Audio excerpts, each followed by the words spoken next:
Parents are opting out of vaccinations more than James Harden foregoing a contract extension, and now kids are passing diseases like Swiftie friendship bracelets. I'm Devin Siebold. This is the State of Teaching. Currently, only 13 states report child vaccination rates at above 95% for school-aged children.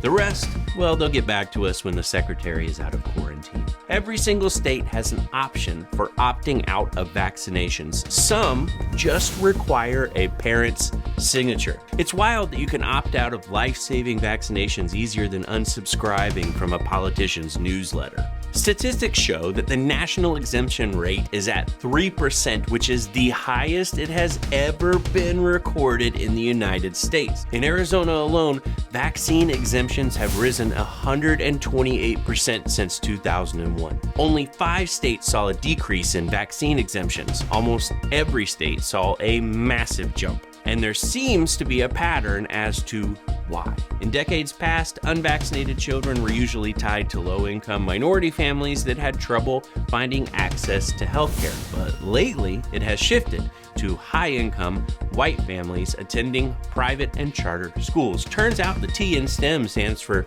tuberculosis. Who knew? In nearly every case of a charter school having high vaccination exemptions, the schools also failed to employ a full-time nurse and saw a significant increase in outbreaks of preventable diseases. So what's the reason parents are giving? Well, natural selection wasn't an option on the survey, so many of the families cite political ties as their reason to opt out.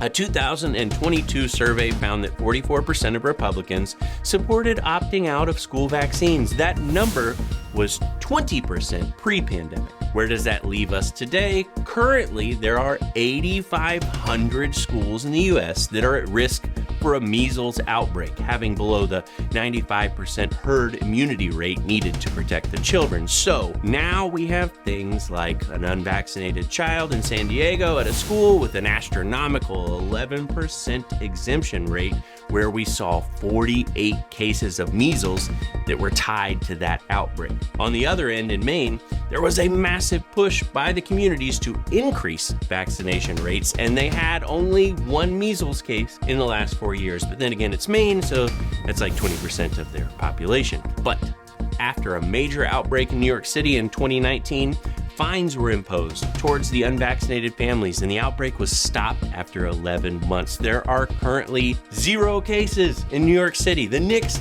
have a better chance of making the playoffs than you do at getting a preventable disease. What is the world coming to? Now, on to my home state of Florida, where a measles outbreak is currently ongoing. There was an increase in 0.6% of vaccine exemptions being filed last year. Now, that may not sound like a lot, but with a kindergarten population of 230,000, that means an additional 13,800 children are being placed into Florida schools without the recommended vaccinations just this year alone.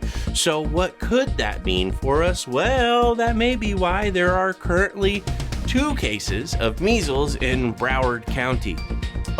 Sorry, I had to rewrite this last night before filming. 6 cases now, not 2. And, I'm sorry, wait, just this morning I did one final edit before recording. 8 cases now. So, 2 days later.